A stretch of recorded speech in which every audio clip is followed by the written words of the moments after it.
By the 1950s, flying boat operations in the United States Navy were on the decline.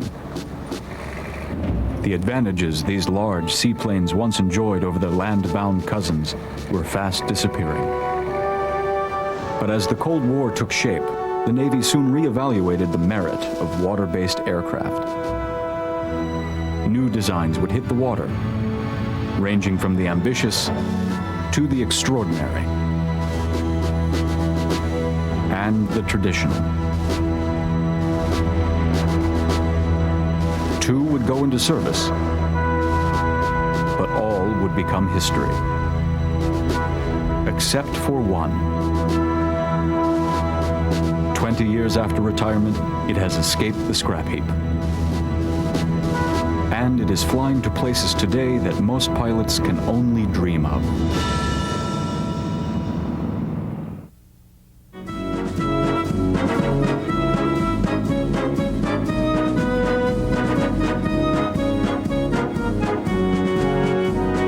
The end of an era is at hand. The few gathered here pay their last respects to a dying breed of aircraft, the patrol flying boat.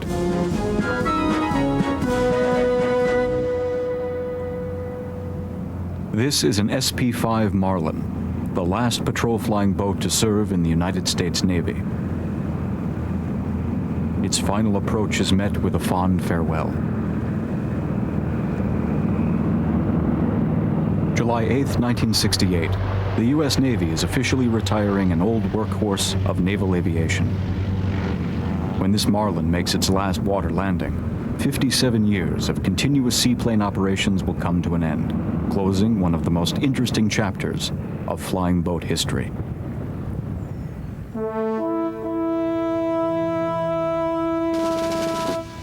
Naval aviators have always considered themselves a different breed of pilot.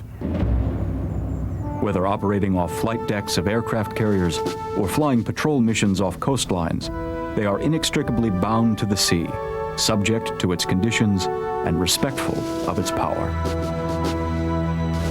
Nowhere was this more true than aboard flying boats. These unique aircraft used the sea itself as a runway. Their bodies were designed to be watertight hulls rather than airplane fuselages. Marlin crews were the last generation of flying boat patrol squadrons to serve in the U.S. Navy. By the time the first Marlin was delivered in 1952, the flying boat program was already on the decline. Most naval defense planners saw the land plane as a more efficient and less costly alternative to its waterborne cousin. There were those, however, who still argued that only the flying boat could perform certain duties essential to naval air operations.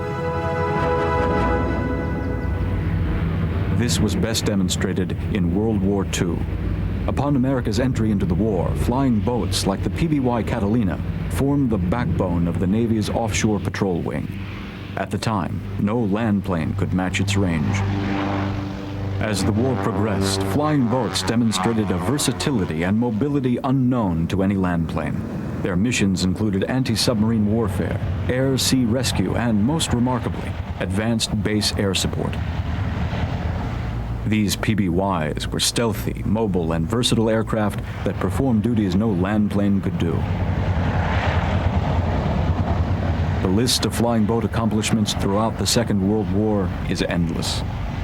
This PBM Mariner, like the PBY, was a formidable and aggressive patrol bomber. It is credited with sinking 10 German U-boats in the Atlantic Ocean. That is no small feat for any aircraft. Yet had this aircraft operated off land rather than water, would it have been any less successful? Most likely not. But perhaps its ability to use 75% of the world's surface as a runway gave it a slight advantage over land planes, especially for offshore patrol work. But things changed. Fixed airstrips proliferated toward the end of the Second World War. Airfields had to be built to meet the logistic and strategic demands of a conflict that stretched across the globe. The increased availability of paved runways at war's end meant that land planes could extend their reach further than ever. The U.S. Navy was not ready to give up on flying boats just yet, but it did have to find a replacement for its aging war boats. The Glenn L. Martin Company was an old hand at building flying boats. With a Navy contract awarded in 1946, it produced the P-5M-1 Marlin. Martin based the design on its predecessor, the PBM Mariner. Similarities included the distinctive gull wing. But this new generation of flying boat did sport some advanced features. Hydro flaps. Extending 65 degrees below the waterline in the aft section, these appendages could be used separately for turning or together as water brakes. Fully reversible propellers further increased the Marlin's maneuverability. Its distinct bulbous nose housed a large search radar antenna. Its Wright Cyclone engines generated 3,250 horsepower each, considerably more powerful than the 2,100 horsepower engines of the Mariner. The Marlin's wingspan measured the same as the Mariner's, 118 feet, but its length was nearly 15 feet longer. At almost 95 feet, the Marlin's extended hull was perhaps its strongest design feature, promising smoother operation in rough water and a reduced tendency to porpoise. The first production P-5M-1 flew in June of 1951. Thanks to its power-boosted controls and spoiler ailerons, the Marlin was also highly maneuverable in the air, despite its large flying boat design. Within a year, it would enter Navy service and spend the next 15 years keeping a watchful eye on America's newest threat.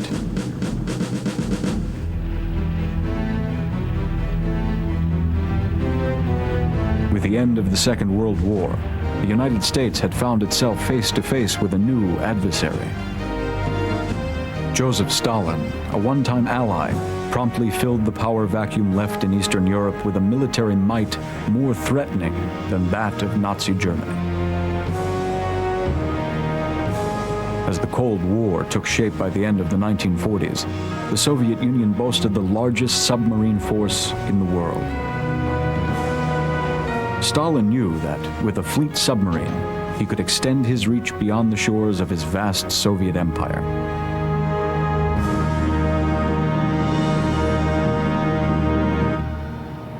The U.S. Navy focused its full attention on the new Soviet menace. The Battle of the Atlantic in the last war had almost been lost to German U-boats. The submarine threat was all too familiar and one that required a constant state of readiness. The first P-5M-1 Marlin was delivered to the U.S. Navy in April 1952. Initial duties involved extensive anti-submarine training. One squadron, based out of San Diego, did spend the last few months of the Korean War patrolling the Formosa Straits for any hostilities between communist and nationalist Chinese forces. Following the armistice signing in July of 1953, Marlin squadrons would not see hostilities again until the war in Vietnam. The Marlin had a range of nearly 3,000 miles, making it especially suited to conduct long, tedious patrols far off the coastlines of the United States. A thankless task that flying boats had been performing since the birth of naval aviation some 40-odd years earlier. Day after day, Marlin crewmen would pass endless hours searching for the possible intruder lurking below the ocean's surface. The Marlin carried a crew of 8, 2 pilots, a navigator, radio man, 3 electronic technicians, and a new crew position, the tactical coordinator. His job was to evaluate all information and to plot the position, course, and speed of a suspect submarine. Then he would guide the pilot in for the kill. Crews practiced anti-submarine tactics incessantly, as the submarine had a distinct advantage. Hunting it was one thing, but catching it was an entirely different affair. It could easily steal below the water's surface before an attack could be made. Only with timely action and a skilled crew could the Marlin sink a submarine. An 8,000-pound bomb ordnance was held in nacelle-enclosed bomb bays. The Marlin could deliver bombs, torpedoes, depth charges, or aerial mines on its target. But direct contact was a rarity. Marlin patrol work was neither glamorous nor exciting, but the job had to be done, and the Marlins did it well. Before the Navy had received its first P-5M1, the Martin Company had already begun work on an improved model, the P-5M2. The most noticeable difference was the T-tail, which reduced the weight of the aft section. This newer model had stronger engines, and mounted beneath the starboard wingtip was a searchlight that could be directed by the co-pilot for nighttime patrols.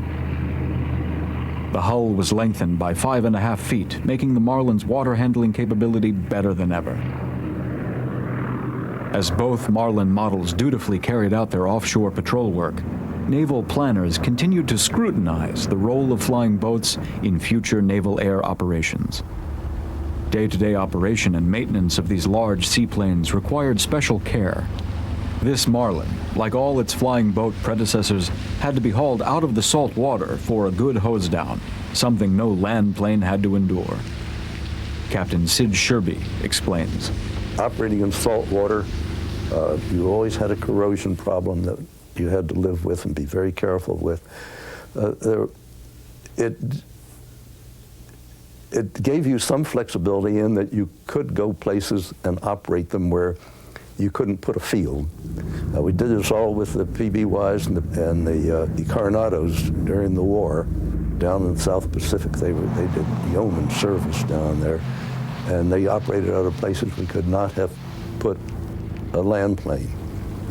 But then as we began to get a little territory and were able to put fields in, the land plane always seemed to come up with a little bit of advantage from the maintenance and logistics point of view and from the performance point of view.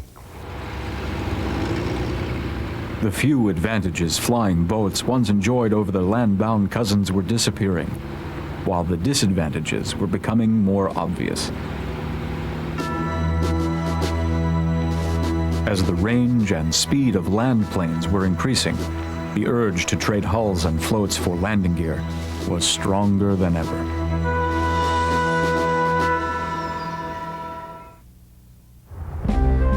Across the Atlantic Ocean, the Saunders Roe Company of Great Britain had successfully married jet power with water-based aircraft. In 1944, work had begun on the SRA-1. Saunders Roe would also produce the mammoth Princess flying boat. While the Princess would be considered a dinosaur in the age of modern commercial aircraft, the jet-powered SRA-1 was the most technically advanced flying boat yet built. Air was fed via the large intake situated in the nose through a duct to the two engines, which were Metro Vickers axial flow turbojets. The first of 3 prototypes built was flown on July 16, 1947.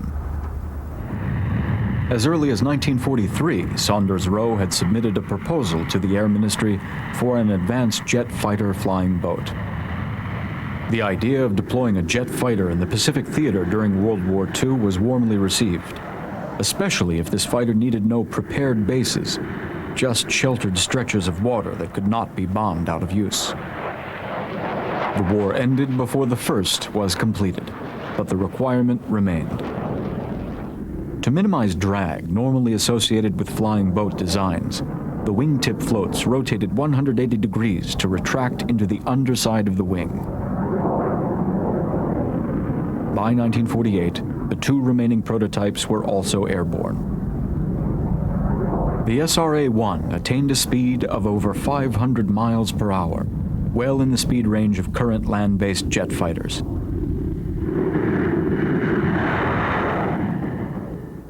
At the Farnborough Air Show that year, pilot Jeffrey Tyson gave an impressive demonstration with a fabulous display of aerobatics. No one had ever seen a flying boat perform like this.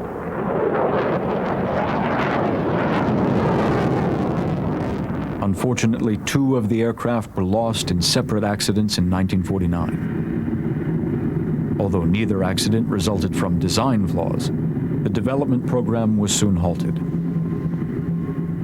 The SRA-1 was a remarkable aircraft, but it had already lost parity with a new generation of land-based fighters.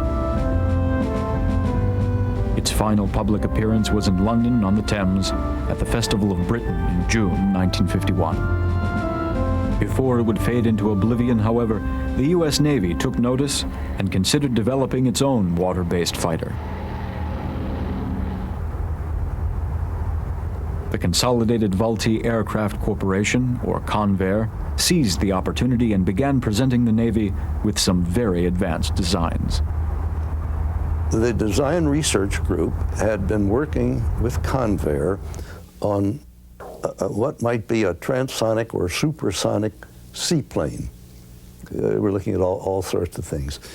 And they were looking at the blended fuselage wing combination as a good supersonic airplane.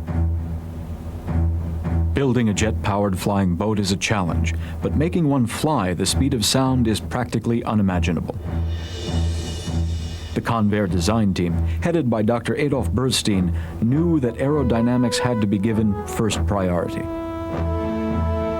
They found the ideal design, but would the Navy go for it? We sat down, had a big powwow in the office, and Adolf sat there, and I can remember he had a pad of paper, and he said, we might try something like this.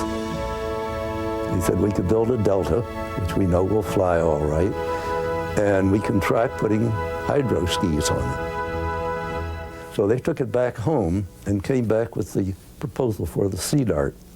It went through the evaluation, and our people all passed on it, said, yeah, it's worth trying.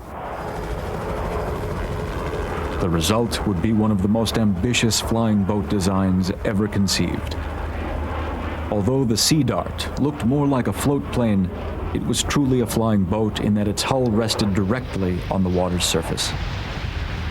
Hydro skis extended on oleo struts to positions ideally suited for the delta wing, which requires a large angle of attack necessary for takeoff and landing.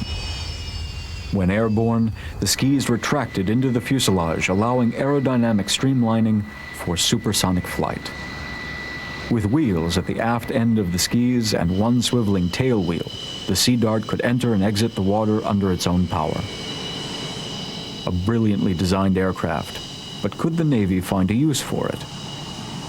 The real object of the Sea Dart was to prove the feasibility of the idea, whether you could really do it, and with what you got would be a usable item.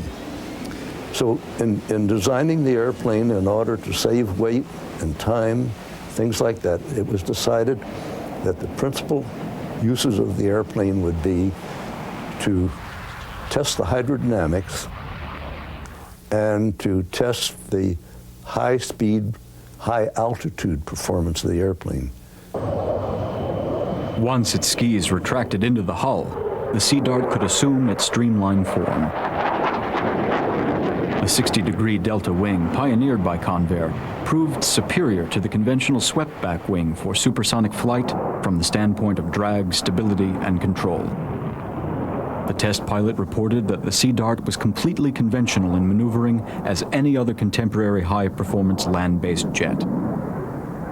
And on August 3rd, 1954, in a shallow dive at 34,000 feet, he exceeded Mach 1 and took the Sea Dart through the sound barrier. A supersonic water-based interceptor was an intriguing concept. In the Sea Dart, the U.S. Navy had found a one-of-a-kind airplane. It promised the inherent mobility of water-based aircraft, but also the speed and firepower of the Navy's fastest jet. It could be armed with a maximum of 48 folding fin rockets or 4 20-millimeter cannons. Some strategists thought to integrate the Sea Dart into an entire weapon system.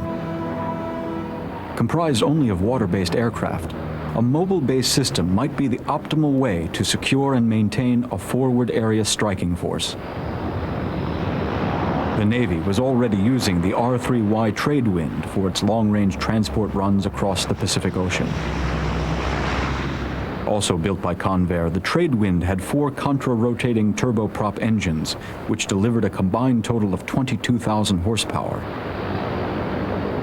For such a large flying boat, it was very fast. Its maximum speed reached 312 miles per hour. Convair proposed that it would be an ideal component of an integrated mobile base system. The R-3Y2 model was classified as an assault transport aircraft. With a bow loading hatch at its nose, it could taxi up to an enemy beach, discharge a special mission force of Marines, and, with reversible propellers, taxi away again in minutes. Cargo and supplies could be delivered similarly. The dangers of seizing enemy fixed bases with landed airstrips would be a thing of the past. Strategic positions could be secured in advance of a full-scale attack, and forward areas could be maintained completely divorced from the airstrip and thus from the time and materials needed to build them. The Sea Dart would then provide the forward punch from this advanced base. But while a few saw the benefits of such a mobile base concept, most in the Navy disputed the feasibility. You'd have to have ships to get the fuel, basic supplies. You never could have flown enough fuel in.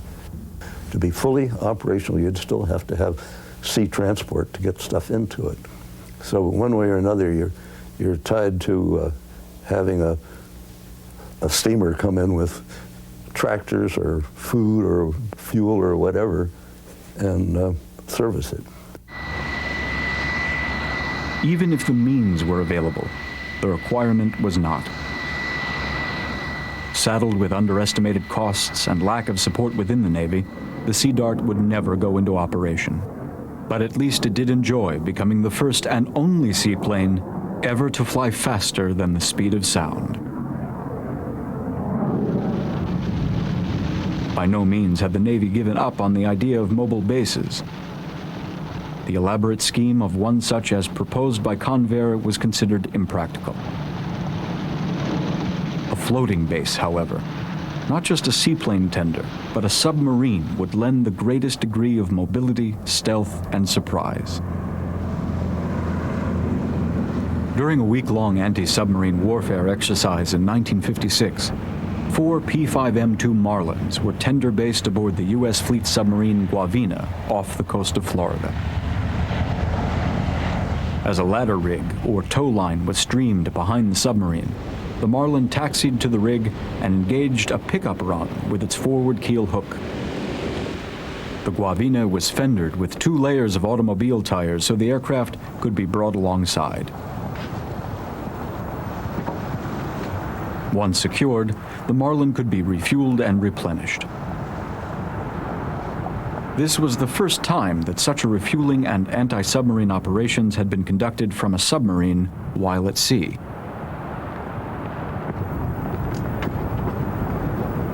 Fuel, food supplies, and spare parts were passed from submarine to aircraft. When one Marlin was replenished, another would be brought alongside. Only 8 minutes elapsed between the time one Marlin was cast off and a second was secured. Refueling from a submerged submarine was also completed to minimize the amount of time the sub might be exposed to enemy attack.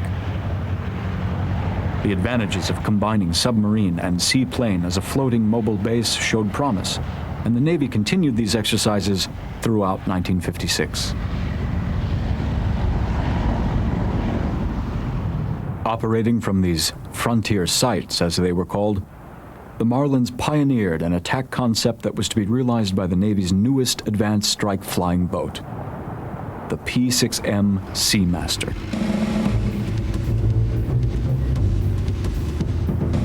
One of the greatest perceived threats of the Cold War was the Soviet submarine. Some naval strategists argued that a large, fast bomber, deployed from forward, indestructible water runways, would most effectively counteract that threat. With that in mind, the Navy contracted the Martin Company in October 1952 to build 2 experimental 4-engine turbojet flying boats. The XP-6M1 Seamaster was specifically designed for mining the ocean straits through which Soviet submarines must pass to their deployments. The Seamaster sported the characteristic Martin T-tail, and each of its 4 Allison J71 turbojet engines delivered 13,000 pounds of thrust. Its 40 degrees swept back wing drooped, allowing the wingtip floats to touch the water without struts. The 102-foot wingspan and slender 19-foot wide hull gave the Seamaster an appearance of being very streamlined. It had to be. The Seamaster was required to fly 700 miles per hour in order to properly deliver its mines. No aircraft of that size had ever flown so fast. The Seamaster was fully serviceable from above. Thus, the aircraft could remain in the water while a surface ship or submarine provided refueling, replenishment, repairs, and mine installation. The mines were loaded through an overhead hatch into a special compartment.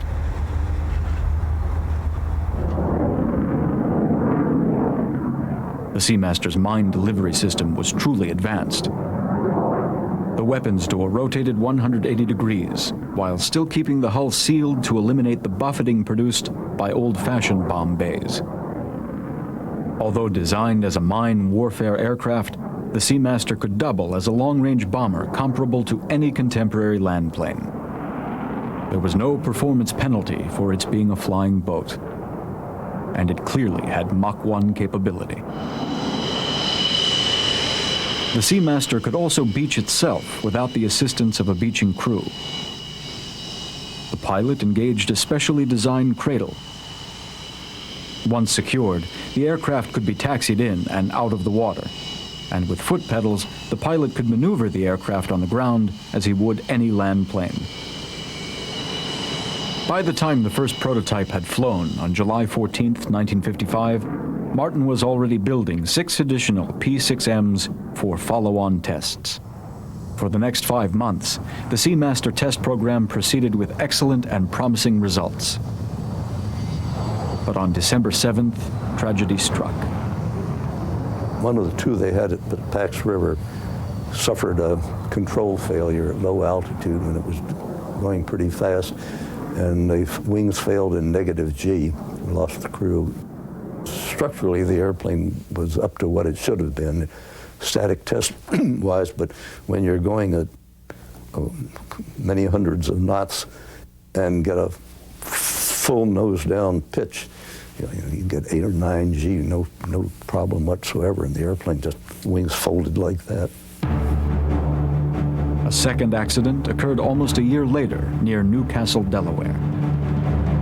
This time the 4-man crew survived, but the aircraft was lost. Again, no design deficiencies were faulted, and the Navy's confidence in the program was such that production on 24 additional planes was continued. It seemed that the Seamaster would lead the next generation of flying boats and would usher in a new era of water-based weapon systems. The potential was there for an aircraft that could equal or even surpass the performance of the contemporary B-52 long-range bomber. But in the 1950s, long-range strategic bombing was well established and protected as a preserve of the U.S. Air Force. Ranking naval officers were not about to reopen any controversy on that subject. Also, few influential naval officers were willing to support the costly Seamaster program if it meant reducing funds available for carrier aviation.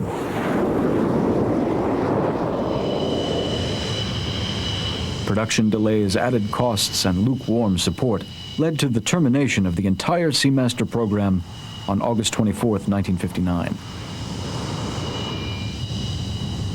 All the remaining 11 Seamasters were stripped for usable parts. Those that saw the Seamaster, or even the supersonic Sea Dart, as a forerunner to the next wave of flying boats in naval aviation, were outnumbered. Despite Martin's and Convair's valiant attempts to bring flying boats into the jet age, the debate over a water-based strike force in the U.S. Navy was finally put to rest. The things that they talked about were largely possible, but whether they were the actual best ways to do things or not, I don't know. History hasn't, I don't think, either condemned it or validated it one way or the other. Only the P-5M Marlin remained in production, but soon this too would come to an end. Until then, Marlins continued the interminable patrols for which they were so well suited. In its twilight years, the flying boat performed what few roles it had left.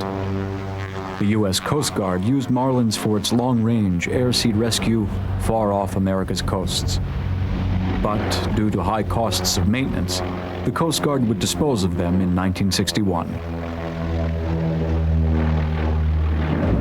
Another flying boat used for air-sea rescue was the smaller Grumman Albatross. First flown in 1947, the Albatross was produced until 1964 and served in the Coast Guard, Navy, and Air Force.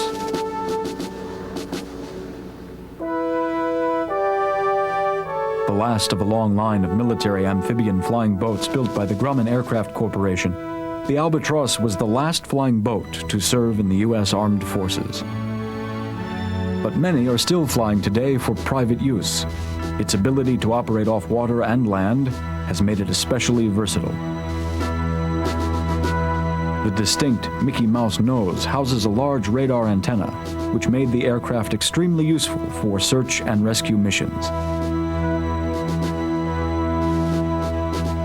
Although originally designed for utility transport, the Albatross was used extensively by the U.S. Air Force during the Vietnam War for rescuing its downed pilots.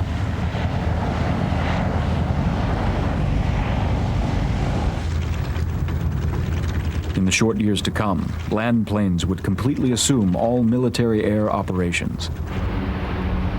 Until then, specialized missions like this kept the flying boat in service.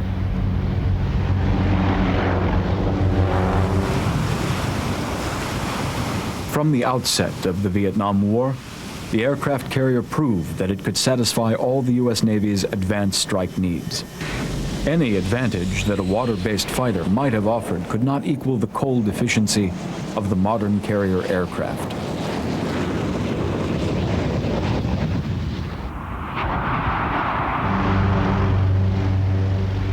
The patrol flying boat, however, was still needed.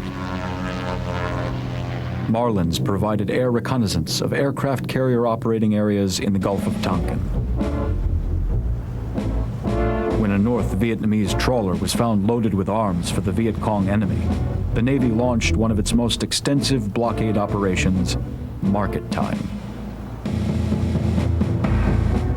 Marlin squadrons watched for any communist shipping attempts to supply North Vietnam or the Viet Cong in South Vietnam.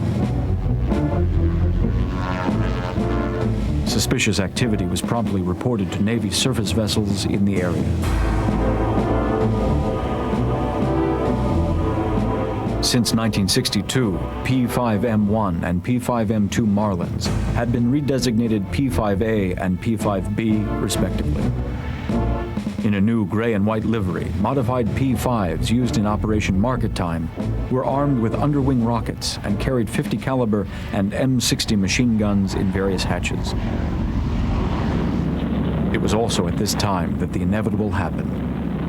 The final decision was made to convert all patrol squadrons to land-based aircraft. All the Marlins were to be replaced by the P-3 Orion. No more arguments for keeping the flying boat in future patrol operations could be made. The offshore patrol work is now being done by the Orion, which has tremendous range. It carries all the equipment and can do everything that the seaplane could do, but without the operating difficulties that a seaplane provides.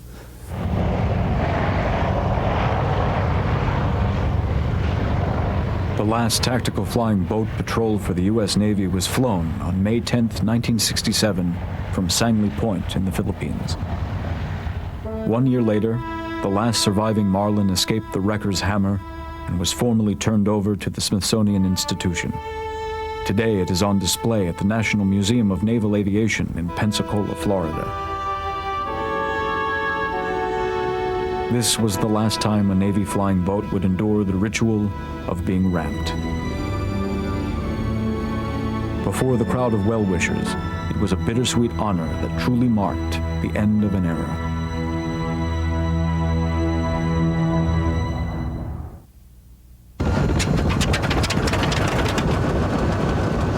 Although the patrol flying boat gave way to progress, the smaller amphibian still had a few years left to serve in the armed forces. The Grumman Albatross remained in the Air Force until 1973, and in the Navy until 1976. And it continued its reconnaissance and air-sea rescue missions with the U.S. Coast Guard until 1983. But even after official retirement, some of these old flying boats are still flying.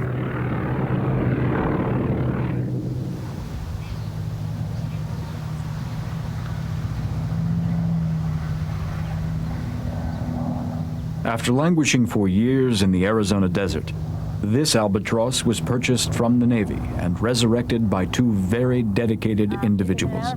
You're going to take it out. Okay. John and Joyce And Proctor. We're gonna go out to Julian, then over to Vegas. Right, climbing Julian. Here at Gillespie Field outside San Diego, California, they've been preparing to fly their Albatross around the world. Okay, we're gonna land at Boulder before, or just go into the A water? once-in-a-lifetime trip that's sure to beat any midlife crisis. On the water. And then, but you know, most people when they go through midlife crisis go out and go bungee jumping or skydiving, and we've literally sold both our businesses, selling off our assets, apartments, everything we own, and it's all going in the flying boat. And for the next 5 years, we made a commitment that we're going to go see the world in this thing. And when we get back, we'll joke we'll be on the street corner with a little tin cup saying "Alms for the Albatross." Here we are. We've been working on this project for about 3 years, and we're about a month away from departure. And we've just got a few odds and ends to finish up. We'll go down to the Caribbean for a couple of months as kind of our initial shakeout cruise with everything functioning, and see how we do in some salt water with our desalinization plant and so forth. Then we'll come back up through the U.S. and hopefully go up through Alaska and down Siberia and down into the South Pacific for a few months. Few could have imagined these old aircraft would find life after retirement, but more and more enthusiasts are rediscovering the allure of flying boats. I think I read too many books as a kid. I've always had a love for flying boats, thought they were very romantic, and the Pan Am Clippers, I wish I'd have been around when they were operating. They just seemed like the neat way to travel, so we kind of did a mini version of that. We have a set of china on board, and the interior, it's going to be our home for the next, hopefully, 5 years. All the drain plugs are in. Yes, Okay. you can flip onto the back. While flying boats do generate a lot of fun and excitement, they also require a great deal of respect. Gus locks, Removed. radios. Since the Albatross must operate in two different elements, Joyce insists on conducting meticulous flight checks. Superchargers. Low and locked. Although reluctant to say so, Hydraulic bypass. she is the aircraft's official captain. Up and arm. Well, everybody makes a big deal of that, but I'm one of two women that's type rated in the Albatross that we're aware of worldwide, and so John and I trade off. She's real nice. She lets me drive once in a while. We did put the window over the kitchen sink, though, so that he could have a view as he did the dishes.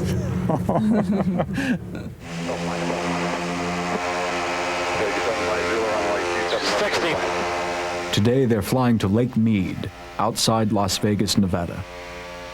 Thanks to the amphibious capability of the Albatross, John and Joyce can operate conveniently between the airstrip at Gillespie Field and the waters of Lake Mead. Pressure. And thanks to the San Diego Air and Space Museum, which owns Gillespie Field, they have a place to maintain and store the aircraft. Okay, 36 inches. Did you hear him? 1,000, we are through one. Albatross, Whiskey Tango, Los Santos Center, the Palm Springs altimeter 3000, and you can stay on for listen up to the frequency, but I can... Besides the incredible amount of planning, the last 3 years have seen the Proctors undergo a rigorous training.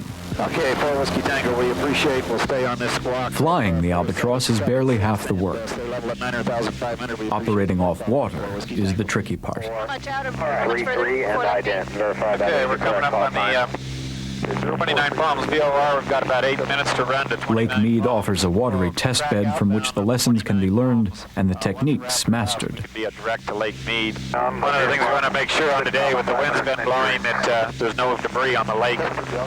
This much wind they've had past, it should have blown all the debris off. We want to take a good look so we don't catch any floating logs or debris out there. We should be on the water in about 1 hour and 10 minutes, which is just about time for lunch. And basically, it looks like a pretty nice day to be flying.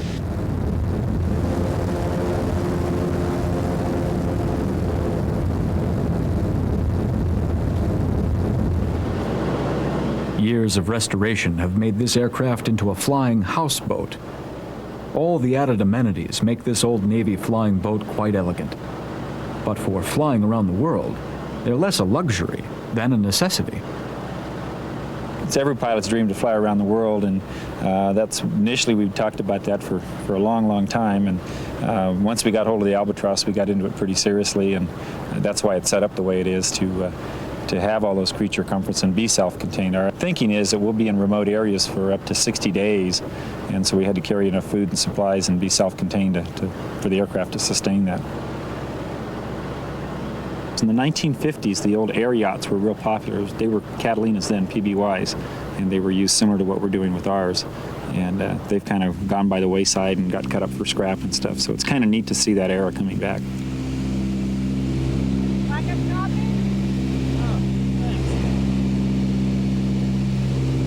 I think you're going to see more people into flying boats because it brings up that charisma and that air, and it's a big old slow chunking along. It's nice to have your China. It's nice to get up and go back and get an ice cream out of the freezer, or, it's a neat airplane. And heck, who knows, we might be turned into albatross gypsies and be living on this thing when we're old and gray. We have to get a tugboat license because we'd be too old to fly it anymore.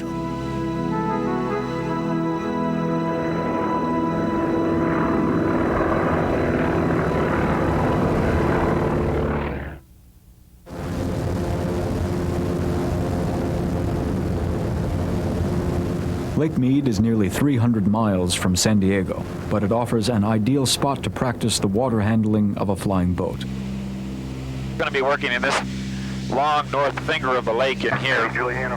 The lake is rather large and promises a minimal amount of boating traffic, not to mention a gorgeous A setting. little bay right up in here that has a sandy beach on it, and hopefully we're going to back into that beach for lunch. Uniform 922, request an IFR approach to the... Okay, speed all the way back to 150, United 2937. Yeah, we want deep water. I think that's that bay back in there. This is a nice little beach too, and you got a little more room, it looks like, to maneuver. Hey, let's go up here and bring the props up to 2,000. Okay, boost pumps for skipping, shoulder harnesses and everything is on. Lights, rudder boost is coming on. Rudder boost coming on. Gears up for The Albatross has a very strong hull, and that is a comfort to the pilot. But that is one of the few sure things he can count on. When landing in open water, conditions are constantly changing, and the pilot is on his own to read those conditions.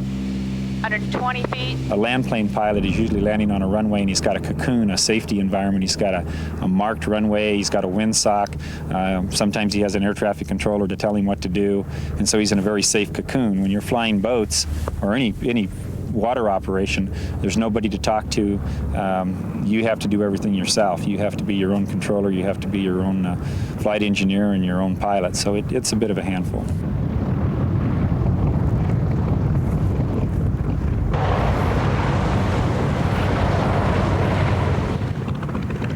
And you're responsible, again, the workload becomes again twofold when you have to follow air regulations as well as water regulations. You're a boat when you're on the water, so you have to follow Coast Guard regulations. And when you're in the air, you're under FAA guise.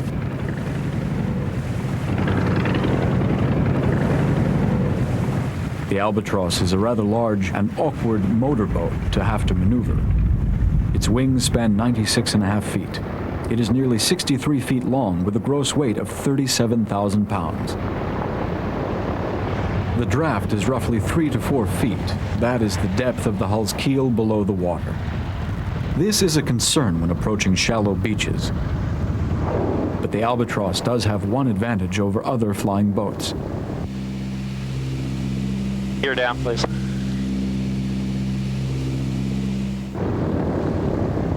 Its landing gear can be extended to prevent the hull from bottoming out.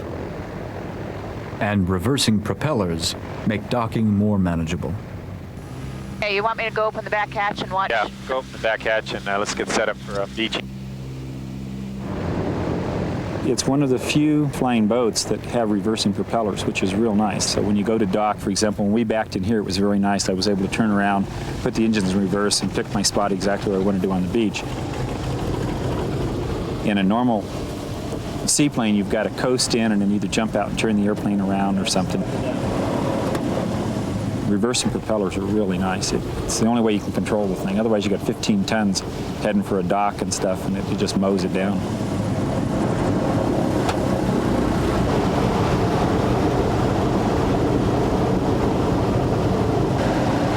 Okay, you're gonna tie me off. I'll leave it first to get it done.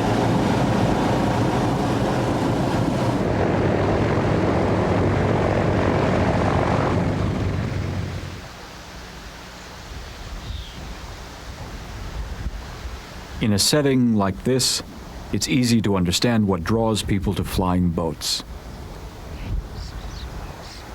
You can fly to some of the most remote, beautiful areas of the world. Places that no land plane can take you. But there are trade-offs. Flying boats have always required special care in terms of maintenance and in terms of basic operation.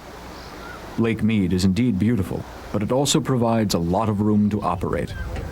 One of the problems with this big an airplane is we run into several things. One, the physical size of it. Second thing is the noise problem. These big old round engines really bark. And so we're out here, and there's absolutely nobody out here to bother, so that makes us good neighbors, and we're real sensitive to that. We want to be able to continue landing here. As for maintenance, It's the worst of all the worlds. You know, we have a boat that flies, and so we have all the maintenance that goes along with a boat, and we have all the maintenance that goes along with an aircraft, and you put the two together, and it's a bit of a handful. So there's roughly 4 times the amount of work to keep a seaplane going that is a land plane. Particularly when you get into saltwater. Your maintenance is just incredible. You have to pull the wheels off all the time, repack your brakes, all this stuff. So it's a real high maintenance item when you get into saltwater. Walk out on the river. for flying around the world, this big Albatross is worth the effort. The smaller flying boats are more maneuverable and can get into shallower water and more user-friendly from that standpoint, and definitely a lot less to operate. The trade-off is that you don't have the long-range capabilities and you don't have the rough water capabilities. So we're kind of a compromise. We feel unless we're into a very, very rough seas, there's not too much water that we couldn't handle with the aircraft, and so that makes it real user-friendly, is trying to maintain somewhat of a schedule. And also, if you're in remote areas, we've got our whole house with us, and so we aren't reliant on being close to a city or someplace for food and so forth. So There's a little handhold that's neat about Albatrosses. Just so you can climb up here, they give you this special little grip to get your Increased restoration efforts have kept many of these old Navy flying boats alive. And the Albatross is one of the most widely used amphibians. Most of them they left some of the military interior in them, and they're used as kind of a pleasure craft to keep a rubber boat in and dive equipment. They take them out on the lake or the river when it's nice weather and things like that. But there's several restoration projects out there. They've become quite in vogue in the last few years. The era of the old flying boat is coming back, which is kind of neat on one hand. For us, it's a part of our heritage. The original long-distance flying in the world was done with flying boats to map the world, because there wasn't landing strips available. So that's neat to see that part of our heritage come back. The disadvantage for us is that, like everything else that becomes in vogue, the price has skyrocketed. So that's a little bit of a groaner. I fall off the puppy. You're cheating, Joyce. We bought this originally straight from the Navy. We have official sanction from the U.S. Navy as a historic aircraft to have the naval colors on it. That is a concern. We have the ability to land on military bases worldwide, which helps us a lot for the kind of endeavor we're attempting to do here. Scripps Institute of Oceanography has approached us on using it as a scientific platform as well as our own trip, and so we have tried to coordinate. They've helped us in structuring some material that they've sent out to the worldwide scientific community, and we're trying to structure some of our schedule and our planning with some research projects that they have. We'd be gathering air samples, water samples, that type of thing, and because we're kind of set up state-of-the-art with the computers, ham radio gear, desalinization, and our own sewage system and so forth, they felt that it was a real viable possibility.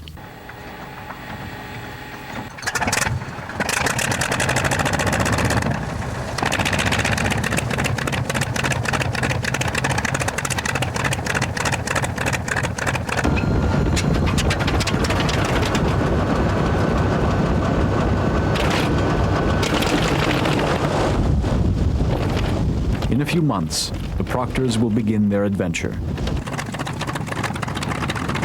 It's taken years of planning and hard work to make their dream a reality. And there's plenty of hard work still to come. They're flying an aircraft that is like no other. Each landing and takeoff is an adventure in itself. Where you get into trouble is on the water, and this is just, there's no way to avoid that except experience. You just have to go out and do it. And you have to learn to read the water in a lot of conditions. And on a lake like this, you can have wind blowing this direction. You can go around the corner here and the wind can kick up and be a changing direction. So you've got to be able to anticipate and read the water, what it's doing. You've got to be able to read the wind. And one of the most dangerous things in getting out of a lake, even on the small float planes, is you think the wind's coming one way and you start your takeoff run. As you get down to the lake and change and turn, what you thought was an updraft may become a downdraft, and that's caught quite a few pilots. So there's a lot of knowledge and expertise that's required to operate in that environment.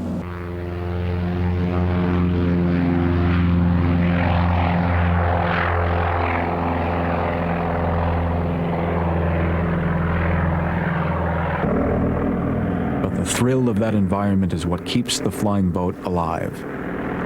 Its days of serving the U.S. military or commercial airlines are over. Among private owners, however, a small renaissance may be afoot. And I think that restoration will be the main flow of seaplanes flying again. And yes, it does take a lot of funds to be able to fly one of these. Our process of 3 years of restoring this one has taken a whole lot of help from volunteers and so forth, and we've just had a lot of support that we wouldn't be this far. And some of the enthusiasm may just be people wishing, or again, the romanticism that goes along with the flying boat. But it seems like they do generate a lot of excitement.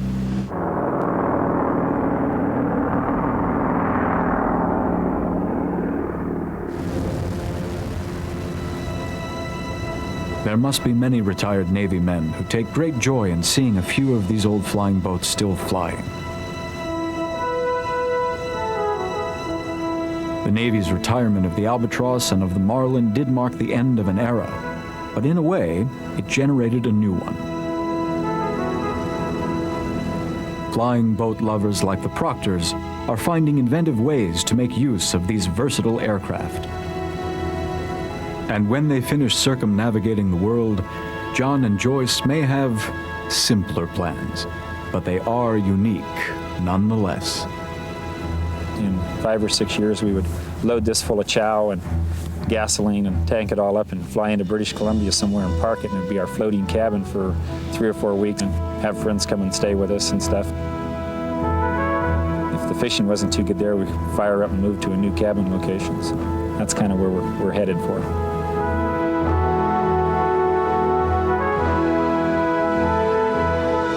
Where they're going, others might follow. As long as the passion is alive, the allure of flying boats will continue to grow.